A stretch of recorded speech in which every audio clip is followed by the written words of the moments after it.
So Andy Alba here with GlueTread. A few weeks ago we came out with a video that talks about some of the new kits we'll be coming out with. One of them was the inflation kit. That kit's here. In the inflation kit you'll get a few things.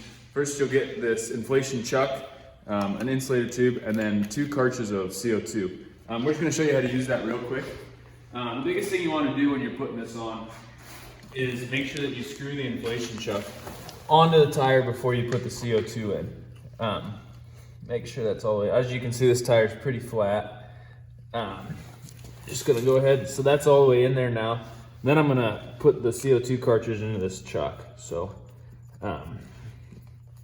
screw that in all the way, and then you'll be able to see and hear the CO2 come out. You do want to make sure that this insulator is on here. The CO2 cartridge does get really cold. So there's the first one there. Well, they come with 2. 2 should get most rear ATV tires out. If you do want to buy extras, we do have singles for sale on the website as well. So there's one, then we'll get the second one in here and just show you how much it'll inflate that.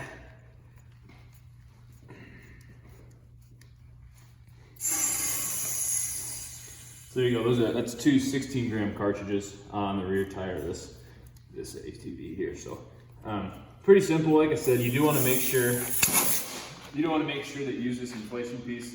The insulation piece. It does get really cold, and that should about do it. Thanks so much. Tune in later. We'll be back with more ATV, UTV, and tractor videos. Thanks.